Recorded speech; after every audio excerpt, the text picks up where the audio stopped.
What happens when you have forces in equilibrium? When this happens, you have on both the y-axis and the x-axis, the resultant force is going to be zero, right? You won't have any acceleration on the y-axis and the x-axis. So what is going to happen to the object? It's either going to be stopped or moving at a constant speed. Again, no acceleration means that you have no change in velocity. So that happens because either the object is stopped, no change in velocity, or moving at a constant speed, no change in velocity.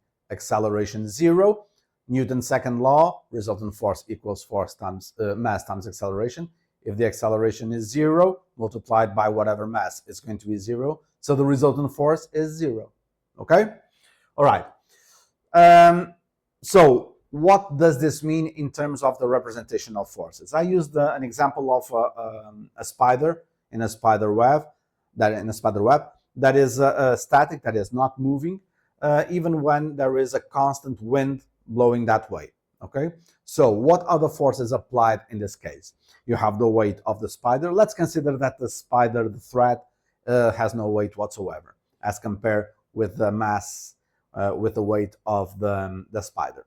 You have the wind pointing that way, and you have a tension along the thread that way. You have three forces.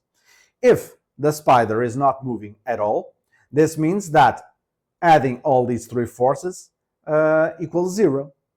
You know this from physics. If you are doing mechanics, I'm not sure if you are doing physics as well. And I'm not sure if you had physics before, but this is usually represented in physics by a triangle of forces, in which the forces represented at the end of each one, adding the other one, they will make a triangle, a cycle triangle, in which the tip of each vector meets the tail of the other one.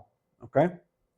But again, the method to solve questions regarding situations with equilibrium is by choosing the right referential. And what is the right referential? The one that minimizes the number of forces to be decomposed. In this case, it will be this one with the vertical axis over here, the y-axis over here. It goes along the weight, and the horizontal axis like this. It goes along the wind force, meaning that you only have the tension to decompose. If you know this angle over here, the angle of inclination of the thread, you will know this angle over there. It is the same, right? So there you have it, an angle to work with.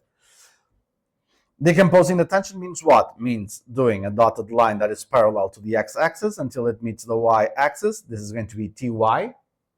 Doing a dotted line parallel to the y-axis until it meets the x-axis, and then representing here tx, the vertical component of t, the horizontal component of t. Once this is done, never mind t and the angle again, and you can work only with what's happening on y and on x. What is happening on y and on x in this case? You know that the resultant force on both y and x needs to be zero, right? So here I already moved on from equaling both forces to zero, and I just say that the weight, and this I usually represent weight by Fg. I don't know why I represent it here by W.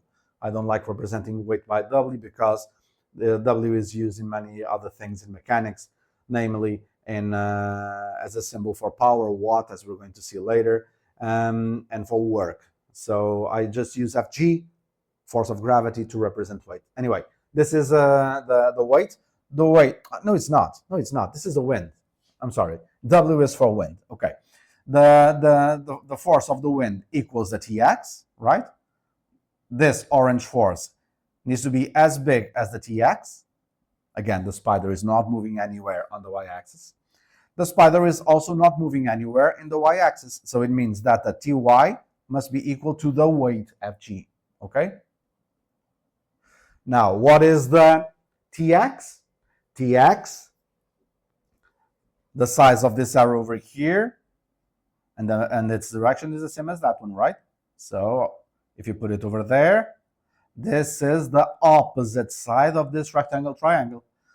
So what is the trigonometric ratio that uses the opposite side of a rectangle triangle and the hypotenuse?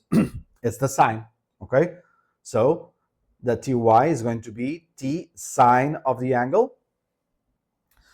And a similar approach goes to write that down. The vertical component of the tension is going to be now t cosine of this angle, because now we're dealing with the adjacent side to this rectangle triangle. All right? So this is t cosine of theta. This may seem confusing at the beginning, but you are going to do so many questions about this that this is going to be as trivial as blink your eyes. All right? Another example. A car moving up a ramp at constant speed. I'm focusing on ramps because chances are that you'll have at least one question in your exam regarding ramps, okay? So in this case, you have a driving force from the engine along the inclination of the ramp.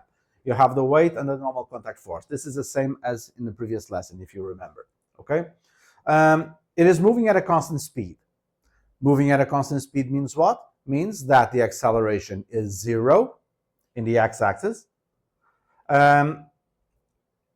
Means also, and this is regardless of what is happening on the x-axis, on the vertical axis, it always happens that the acceleration is 0. The car is not moving anywhere in this axis.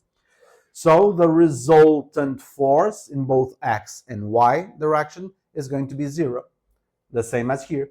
Here the spider is not moving. Here the car is moving, but moving at a constant speed. So in terms of physics, in terms of the Newton's second law, is going to be the same situation.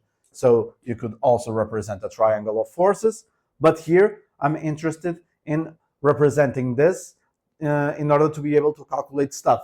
All right, so as you already know, I already mentioned this today, y-axis, x-axis, which means that you only have to decompose the weight. Again, the inclination of the ramp is this angle over here. I explained why in the previous lesson. This over here is going to be the vertical component of the weight, the FGY. This over here, or this over here, is the horizontal component of the weight, the FGX. The FGY equals mg cosine of the angle, y cosine, because this is the adjacent side of this rectangle triangle, so adjacent is cosine. The FGX equals fg sine of the angle, y sine, because this side is the opposite to this angle. So it's the sine. So the resultant force R is for x, the driving force, that's what I have over here, the FD, the driving force, equals the FGX. They need to be the same. In y, the normal contact force needs to be equal to the FGY. FGX is mg sine of theta. FGY is mg cosine of theta. So in terms of math, this is translated into that. As you're going to see as you start solving questions, if you are able to do a good diagram, you don't need to know how to draw a car. You can just put a point there. All the mechanics questions in Mechanics 1, they regard objects as point masses. So you might as well just put a point there.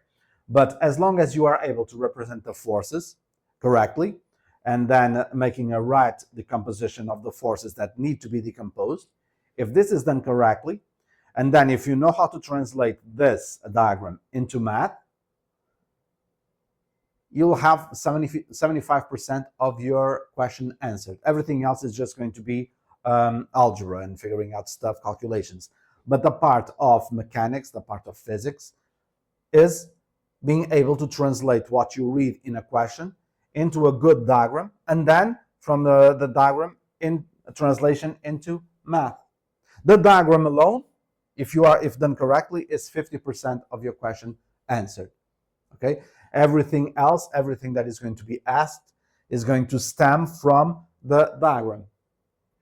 Namely, this part is also going to stem from the diagram. If you know how to do the diagram, if you know how to decompose the forces, and if you know how to put whatever you have on the x-axis and the y-axis over here, x, y, then there's nothing else for you to know besides knowing how to operate with numbers, with calculations, add stuff using trigonometry and stuff like that.